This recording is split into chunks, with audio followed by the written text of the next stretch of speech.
Muhammadu khairul wara man jana mumbashira shauki lil khairul bashari al-yasimi iliyatohari al-mustafa min mundore atoiril mundore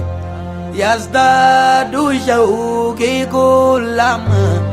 ayanduraku baniya mama. أعوذ بالله من الشيطان الرجيم. بسم الله الرحمن الرحيم. اللهم صل على محمد وعلى آل محمد كما صليت على إبراهيم وعلى آل إبراهيم وبارك على محمد وعلى آل محمد كما باركت على إبراهيم وعلى آل إبراهيم في العالمين إنك حميد مجيد. وبعد السلام عليكم ورحمة الله تعالى وبركاته. السلام عليكم ورحمة الله وبركاته. am tagayna Allah subhanahu wa ta'ala fe ka shetana torom wala da sanma min namne flanve ama zizala ni setik masata ko barkay kasal ka alakrabaka sallallahu alaihi wasallam. Allah subhanahu wa ta'ala ka yamaru do qur'an na sula qalira Allah subhanahu wa ta'ala na ka melaka basal ka alakrabaka kono mumun mun ndara alaka alayala kada alakraba sallallahu alaihi wasallam ka kirayala ko nga salaka alaka kiraka. Assalamu alaikum ya mar sanma labatu nay du ko ke alakraba yere sallallahu alaihi wasallam am du ko ke alaka kiraji nyonza na mo nya fi yembe segaka alakraba sallallahu alaihi wasallam tleni ngana utle bena ulema ne alakraba la sallallahu alaihi wasallam we assalamu ya minabulu o balona akalaiduka ufaturaka akilengele na shima alakra java alakraba taleko olu de wele ko alakraka sahaba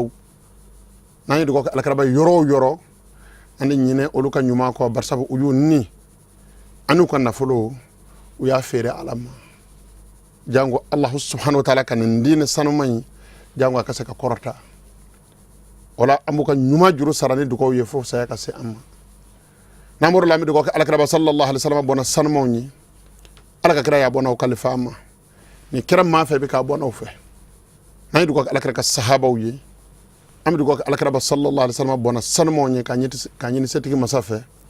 kishin nema chama be Allah subhanahu wa ta'ala fa alako ka alakrabaka anaji jonzan mo ga ana bona sanmo nga Allah subhanahu wa ta'ala kan nafa no baraka ya alaka mbal alislamiyya chenka Allah subhanahu wa ta'ala kan vatu alislamiyya chenka namboro la mi folde alislamiyya chema ana musomama ka baraka da kurakura alislamiyya furba jama kuliye alhamdulillahi rabbil alamin ambe ala foka barakada ne mbara amba da mena domina anya zara ngara mo ko la ka du ko nyinu fe nga ala ba don angunda don ko be sababa ma Allah ta'ala mun yo ke ambe ala fola ka ala barka dawla assalamu baga bara barka da shu anitle sokoma an wula ambe salamu yoru fo ola ka sai ka du ko nyine o salamu fe o kan sama du ko la bara Allah subhanahu wa ta'ala kan deme bara akato sena ashina kenaya ani famu nyuma me ayo ani bara mi ken o ye ala ko noko yama bara Allah subhanahu wa ta'ala kan de mana kake ala nyeda nyinne bara ye la le gharadin dunyawi akana ka jema ko wera kama bara ala ka musaka noko yama kase ka mo fo ko barkada mamun ngara sababu nyuma ye ani mamunu nyande me ni du ko ye ani mamunu nyande me ni ko dorome ye bela jele sarabe Allah subhanahu wa ta'ala ka tawallallahu jazaa'ana wa jazaa'akum kullu alaka nasara khairallah. Ikhwanul muslimin bal assalamu ittaqullaha fima amar atanga janga sara Allah subhanahu wa ta'ala nyaka ya mariya kola ala ko ngaminge assalamu atanga zeko ko kelila wantahu amma anhu na hawaza jar Allah subhanahu wa ta'ala ko ngafem dabla alkaramando atanga dabla yaqulu alhaqqu jalla sha'nuhu setik masaka ko kabwa ka ko kortame Allah subhanahu wa ta'ala ko qur'anan nasula ko alkarabaka fani fa amma man taga ma wani kabaraka yada mami nyina na yera kunko kanyina dugma kolo da kunko kanyina kabakolo jo kunko kanyina setigi masana ka seko ka kabaka yada wa athar al hayat ad dunya ka fiziki meleke ka jela bo takada kuna kinyeshin je ko da mama kanyina alako kinyeshin je ko da mama kanyina dine ko ki ɲɛsin diɲɛ ko dama ma ka ɲinɛ a yɛrɛbakun nakun kɔ dugumakolo ayiwa sanfɛ n balimakɛ n balimamuso ni sɔnna o ma a tiɲɛna maa maa ma ɲinɛ i taakun kɔ don a la dɔ a koyara setigi masa ko k'a fɔ o tigilama ye fa innal jahima hiya al-ma'wa n'i kɔni ɲinɛna tan ko diɲɛ jɛra a kɛra ɲɛna yanga de kojugu maa tɛ se ka ɲinɛ ayiwa maa tɛ se ka nin dulɔdumaw to yen maa tɛ se ka ayiwa a walimusow to yen maa tɛ se ka nkalon ni nambara labila jango ayiwa k'a sɔrɔ bɛ k'a la n'a kɛra ɲɛna ko y'o cogo ye ni balona ten fo saya seri i ma setigi masa ko k'a fɔ o tigilama ye ko janimɛ de ye o jamakulu sigiyɔrɔ ye ala k'an kisi a ma a ko alakira sallallahu k'a fɔ an ye ala subhanahu wa ta'ala ɲuman dɔnna ye wa a bɛ ɲumankɛla sara amma man khafa maqama rabbihi maa ma siranna ale ala subhanahu wa ta'ala ɲɛ i jo don ale ala ka yamaru ɲɛfɛ alikiyama don min ni kɛtaw bɛ segin ka woloma don min ni segi bɛ kɛ kumaw kan i jo don amama jalale rabbika subhanahu wa ta'ala i dabama ayiwa n'a ka bonya n'a ka karama ɲɛfɛ ko ni maa min hakili tor'o la o tigi b'a dɔn ko ale n'a furumuso ni ɲɔgɔn cɛ ko a kuma bɛ se i ka woloma a b'a dɔn ko a n'a wolodenninw ni ɲɔgɔn cɛ hakɛw ɲininkali bɛ na kɛ a b'a dɔn ko a bilala mara min kɔnɔ ko mara ɲininkali bɛ kɔfɛ a b'a dɔn ko diɲɛ bɔ la ale ka tasarrufaatu baynahu wa bayna al-khalaiqi ani ala ka jɔnw ni ɲɔgɔn cɛ jɔnw daba masa jɔnw tigi bɛna ɲininkali kɛ ni maa min ayiwa n balona ne ni hakili ye nin tora maa min kunkolo la nin marala maa min dusukun na n'a balona ten fa fatura setigi masa ko ayiwa alakiraba ko jamakulu de ko fɔ an ye amma man khafa maqama rabbihi man mana sira a daba masa ɲɛ a bɛ jɔ a daba masa ɲɛfɛ don min na ka kow ɲɛɲini ni maa min zirana o don ɲɛ wa nahan nafsa anil hawa ka yɛrɛkun ladi ka bɔ ni dungɔ ma donc sidɔnbaw ko ni maa dulɔ fɛn o fɛn na k'o tɛ nitigi ka hɛrɛ ye ni dungɔ ye balaw ye masiba don an bɛ ala sɔn taala deli ala k'an bɔ si an ni dungɔw bolo setigi masa ko n'a sera k'a ni ayiwa bagabaga k'a ni ladi k'a ni tufan ka bɔ a dungɔ na fa innal jannata hiya al-ma'wa ko jamakulu sigiyɔrɔ de ye alijinɛ ye nin dakuruɲɛ fila a bɛ ala siranɲɛ fɔ an ye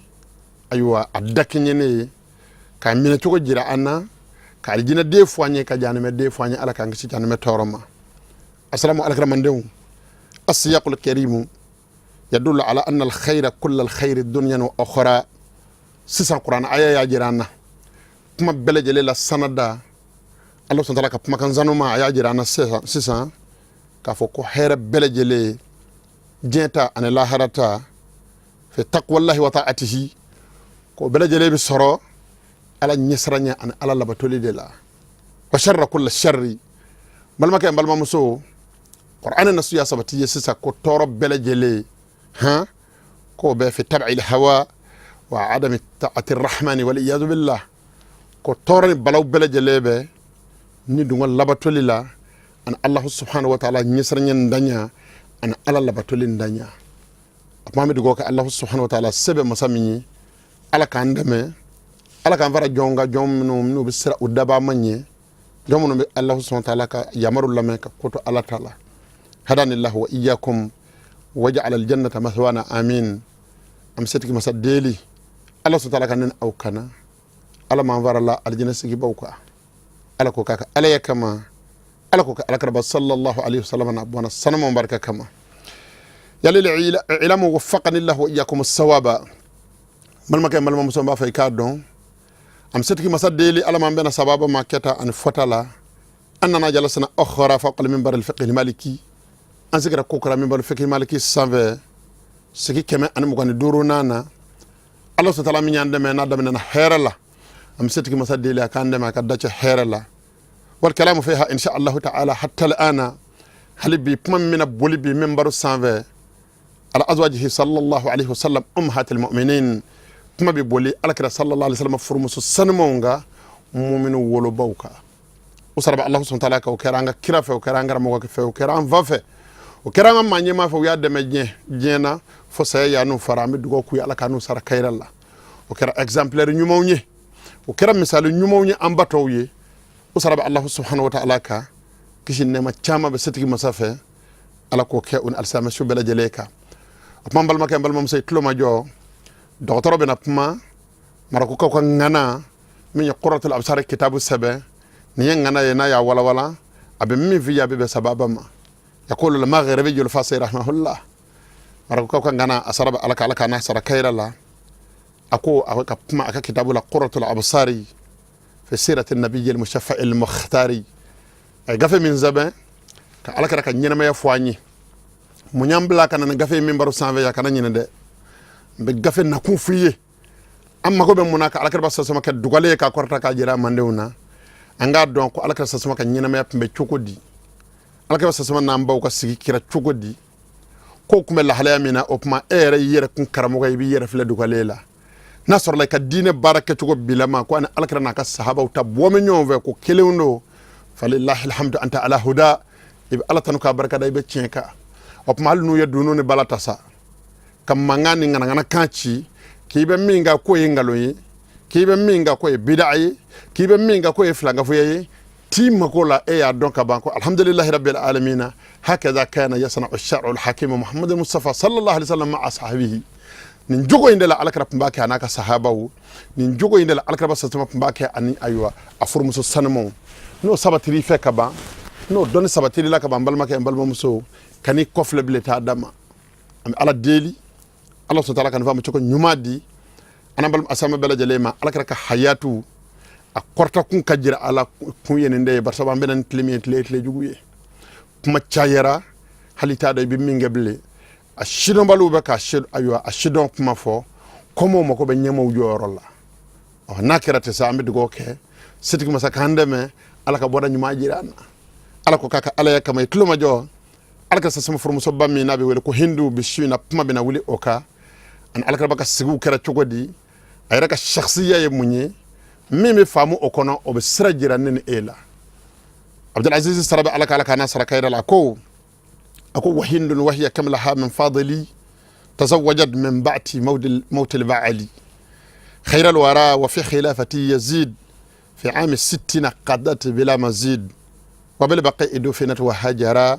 ثنتين في اول من قد هجرا ako ambambi wele ko hindu alaka sasama furmuso bambi wele ko hindu ako kemla hamin fadili ko Allah subhanahu wa ta'ala muso zo afsamandi ala minat seka jate ko tazawwajat min ba'ti mawdil ba'ali ko faturu aywa afurka fatule ko fe khairal wara afurla dava ngundikima wa fi khilafati yazid ko yazid ibn muawiya taka khalifa ya watila fi aami 60 al-karaba sallallahu alaihi wasallam ka hijra sambi warana qadat bila mazid ko dal masaka wele sera amba ma afatura ka oma wabel baqi edu finat ko shutura la baqi qabru dola adon kuma kore mi qabru hamazaru a qabru ya yazura yoraye halli ta tamashin don ti joy dala ki baw qabru be ala deli uyi ala ka yafa uma ala deli ala no barka ala be gieno ko ma bela harano ko yima Allah subhanahu wa ta'ala muso kerangere ko sig ala ka furta ngakono dala ko no muso to ta kelimi ambe ala deli ala ka hakili nyumande amma wa hajara hentaini ko sayyidat hindu ka aywa a hijra ko fla a hijra la ka ba makka kata habasha ka say ka hijra ka ba makka kata madina ayo bela jele ka Allah subhanahu wa ta'ala ka dina no fe fi awwal man hajara a hijra la tama ba kun volo fe monon bolla ni ka dina ka cenyini sayyidat hindu asarabi Allah subhanahu wa ta'ala ka ni alakra furmuso bay hiya salama alade be wele تاريخ الإسلامي لا السيرة النبوية لك سلمة ودي أتوقي بنت أبي أمية كانت موصوفة بالجمال البارعي نمصبين أم بين تاريخ الإسلامية أيوة أمانغوتو السيرة النبوية يا أمانغوتو والله سبحانه وتعالى كي دانغويا نيوما كالفا أما دانغويا مينا نيوانا منجا والرأي السائبي على كي حكلي نيوما دي أما مصوربين أكم على كي بس سماد دمني حكلي يا أبا بلا سيرة أيوة بلا سيرة لنيومانا wade kama Allah subhanahu wa ta'ala sona ni musa goroma inde kara sababu nyuma nyedo dola mohonu mande ma halaki kumena jingi alakara mande hunga ni inde kara sababu ya medugo ka ya sarabe alaka yan saya kana yan ya saya ka se amma Allah subhanahu wa ta'ala sona alakara aywa wulani aka sahaba yo ka ba madina ko bin alkaba ziyara kuma na nasara yorla yoro me nabi wele ko hudaybiya alakara ba naka chewju dai kama chi ka ta fo quraishu ya makka kwale muhunun nanedo annande keleka annane do abin alkaba fo ayiwa ka tile saba ɲɔgɔn kɛ dugu kɔnɔ ka sɔrɔ ka bɔ kuma kɔnɔla surunya kama Quraysh y'a faamuya ko n'a donna nin don jogo in na Makka ale anu farala ɲɔgɔn na cogo min na kabila y'o mɛn sigiɲɔgɔnduguw y'o mɛn n'a donna nin don jogo in na o kɔrɔ ye Muhamadu de kɛra cɛ ye olu kɛra muso ye a ser'u la a nan'u karaba u ka dugu dayɛlɛ ka don k'a sago n'a dɔgɔ u ka dugu kɔnɔ ka tila ka segin ka taa taama bɔ sisi ma bɔ o kɔrɔ ye k'olu siranna u ko a ma ko a bɛ ɲɛ san wɛrɛ ɲɔgɔnna ɲinɛn dɛ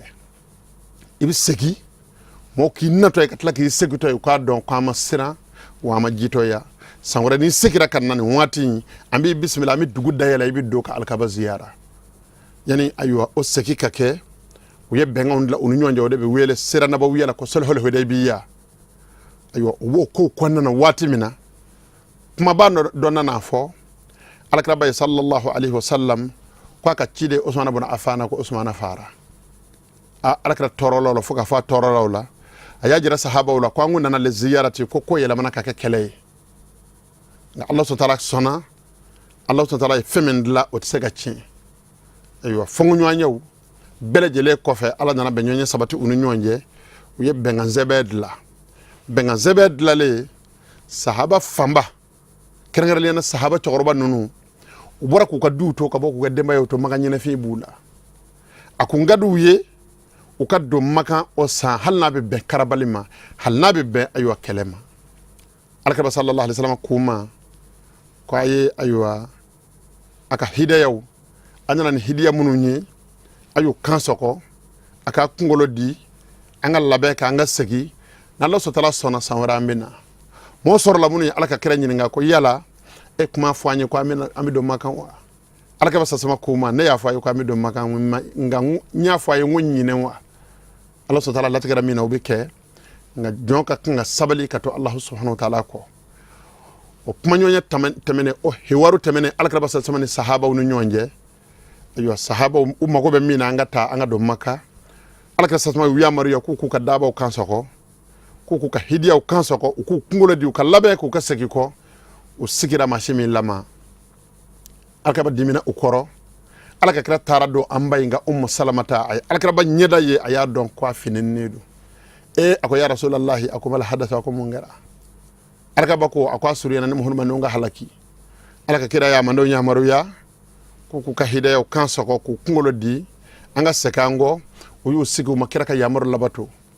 a surunyana Allah subhanahu wa ta'ala ka nin jamakulu in halaki ka ni Muhamadu ci jamakulu wɛrɛ ma Sayyidat Salamata ka hakili bonya fɛ a ko ala ka kira ma ya Rasulallahi alakira ko naamu a ko ninnu minnu sigilen filɛ a ko hami wɛrɛ tɛ ninnu na e Muhamadu ko koyi ɲinifɛn wɛrɛ tɛ ninnu bolo e Muhamadu ni daba ma kɔ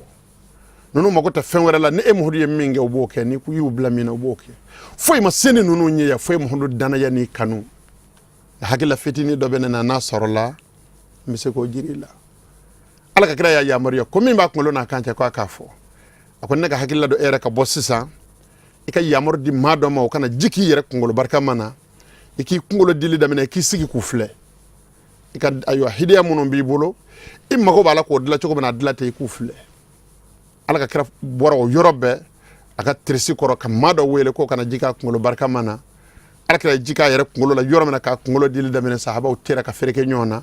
o ye ala ka kira ladegeli daminɛ baara dilala a cɛ ɲɛna ala ka kira ayiwa nisɔndiyara halaki min kun jɔra ala n'a ka mɛlɛkɛw fɛ Muhamadu mande kama Sayyidat Salamata barika kama muso ɲuman ka degeli kama a furucɛ la muso ɲuman ka dɛmɛni kama a furucɛ la Allah subhanahu wa ta'ala sɔnna halaki ma bɔ an b'o waleɲuman dɔn ni o dugawu kɛ Sayyidat Salama ye a sara bɛ Allah subhanahu wa ta'ala kan ala k'an sara kayira la a furula alakira ba ma ba'da mawti ba'daha Abi Salama a furucɛ Abu Salamata fatulen kɔ a furula alakira ba ma Abu Salama ye alakira sasaba balimakɛ ye u jɛra ka sin min muso kelen fɛ a tɛnɛmuso fana min bɛ wele ko Barratu Abdul Muttalib denmuso don o den de Abu Salamata ye Abu Salamata fatulen kɔ alakira sasama ye Salamata furu Allah subhanahu wa ta'ala sɔnna nin de tɛmɛna u ni ɲɔgɔn cɛ sigi la e b'a faamu ka a fɔ ko ja furu la muso ka kan ka to a cɛ kɛrɛfɛ k'a dɛmɛ ni hakili ɲuman ye muso ka kan ka hami ni a cɛ ka fɛn bɛɛ lajɛlen ɲɛni ni a sabatili na ɲɛtaa ye a y'o baara de dilan sisan e fana min ye cɛ ye ka kan ka faamuya ja cɛ ka kan ka muso lamɛn a ka kan ka jɛ ka hakilaw falen ɲɔgɔn na ka ko to ɲɔgɔn da la so kɔnɔ yaqulu al-allama al-fasih rahimahullah Abdul Aziz lamati sarabe alaka halibi abanye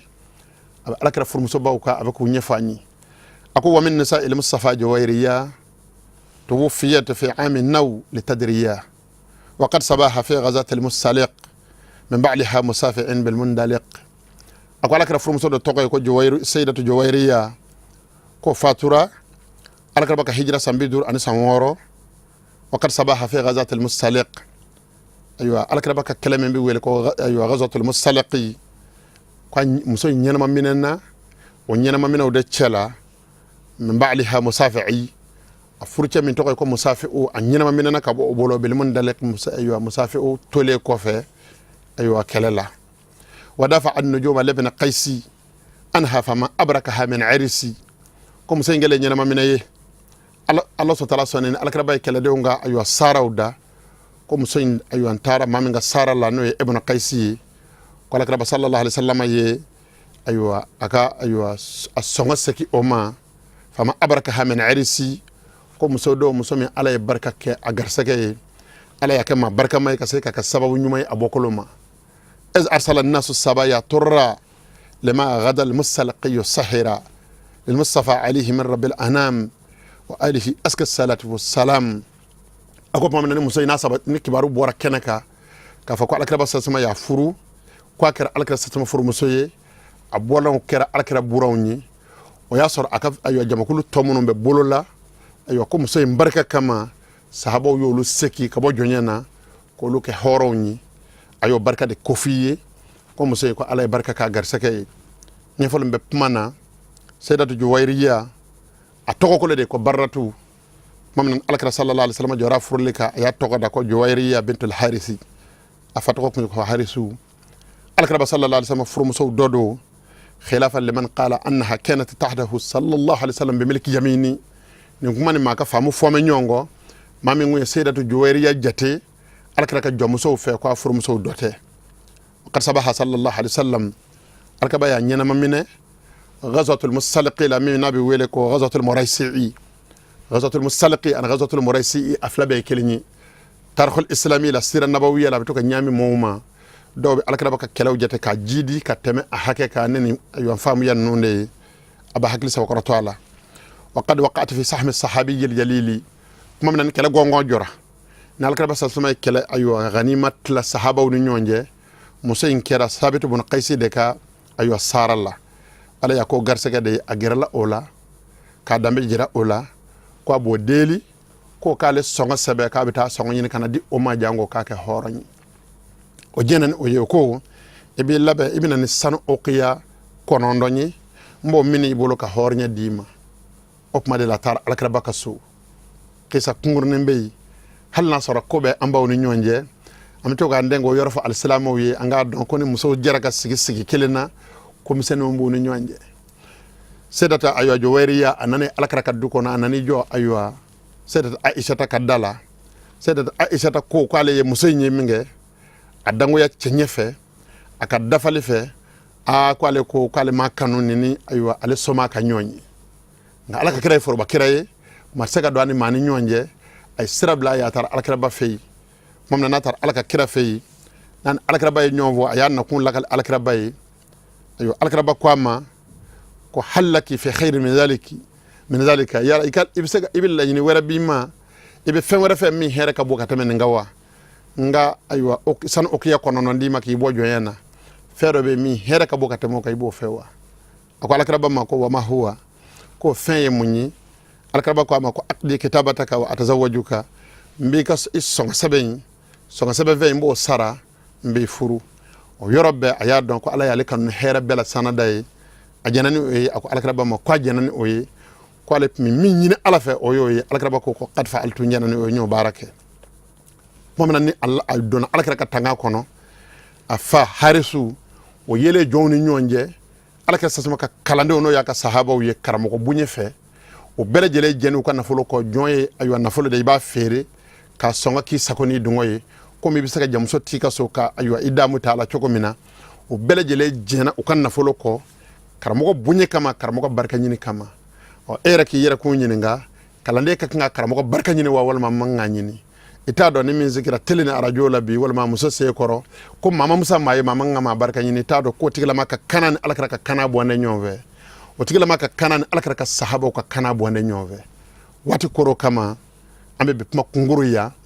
insha Allah ta'ala na Allah ta'ala sona wala da mito sena doni fokata se aywa adachema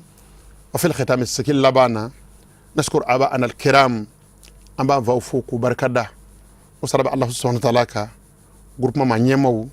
kanangara lenyana bela jele kundiki atawdo shamekhu الشيخ شريف عثمان مدان حيدرة أمبا فانونم بلجلي فوكو بركدا وصرب الله سبحانه وتعالى كا وكسكو كلا أنجا جماناي كسببو كي جمانا بلما بلا حاليا مينا أنا فهم بنا مننا جمانا نينو كلافلي أنفو يسكو بلجلي كالا يا شيري كدامنا وكما نيما نانو أيوا شريف مدان حيدرة أيا تشسري مامون نيني أيوا جورو نيني باوي jamana kundiga nyine bawi aya seko pmake abele jeleyi apmana be ni sabali ni munyuye ni chesriye fo Allah subhanahu wa ta'ala mana min latike fo kake ayo mamunu ni akomo ye fano ya deme Allah subhanahu wa ta'ala jati kama tijani yoka faranyonga jekulu bambe na fu wele ko konfenat na nyama ye shakcham ya sarabe alaka uye faranyonga bake ayo kaddu ko bake juma misri bala jango alaka kalafili alaka sabati Allah subhanahu wa ta'ala ka ndema kake herala jamana ka herebe mamina alaka jamana khalifa umma o bole ko faala ayos malis salam demso nga je kulu bamimbe na wele ko ejma ama nyema shak makba angora ka alaka nasara kayralla ana baraka nyom varla nyonga kan vaw deme ku sego bele jele ke jango ni kala filinga ke basgi kono aka ke jamana serial la batoli kono aka ke ketugo la fitini na mabaka na wulala am faso ka to chukula o chuko keledo majlis al-a'la al-qadiriyya ko fara nyonga jekulu ba mi nyama ya kalfa me anvama ashak alfa daha kunta o beyu ko ma nyama deme ka feren da bal bela jele tika ku seko ke jamana basigila olu fara farla nyonga kala je bake ka puma ayu jamana kundige nyini baw fe ka puma jamana de chena muso fe ka jiru la nyini yemunyi nga ayu kala filinga ke basigi ane bunyene karama kono foka gafe sebe kala fili ketugo nyuma ko nyefo mowi wala amunu nye udewni nanyu ka kalande nyanyi laydo duma mbu kokorando java yani sayaka no fara insha Allah ta'ala nu dona dami ve ambu dofe ambu fo wala nyuma na ku barkada wa narju husna al-fahmi min al-mawatinin am faw yene mbara nyuma mi nga samba fe jamana de cena muso beki jida kan va mu famu ko nyuma na ka ala bunye ka kira bunye ka nga jamana bunye wa sabra mi sabali nyini cene muso fe kada munga alakira santama ko ka fo ambele jele wa anna nasara ma as-sabri ko ni mamin zaballa Allah ta'ala bo tigi de deme o pambani ni cene muso fe dem sene ma koroba bele jele ka sabali ka to jamana sharia ko ka ala bunye ka kira bunye jango kala filinga ka herala kala fili ka teme ka nga jamana to amulo ka soro ayo fitna ma wula kono anga jamana ma fara toro ma nga jamana soro nende on vaso yande dora soro ni ngofe a kishile ka danye yala bi alaka jamana kishi kala fili alaka ka herala alaka nyumande me herala jamana ka herabe mami mbolo se dine ka sangorota be mami mbolo alaka jamana khalifa umma barakallahu li wa lakum fil qur'an al azim wa fi hadith nabiyhi al karim innahu huwa as-sami'u al alim ربنا اتنا في الدنيا حسنه وفي الاخره حسنه وقنا عذاب النار سبحان ربك رب العزه عما يصفون والسلام على المرسلين والحمد لله رب العالمين محمد خير الورى من جاءنا مباشرا شوقي للخير لبشر الياسمي إليا طهاري المصطفى من مندوري أطهير المندوري يزداد شوقي كلما أيان دراكو بنيا ماما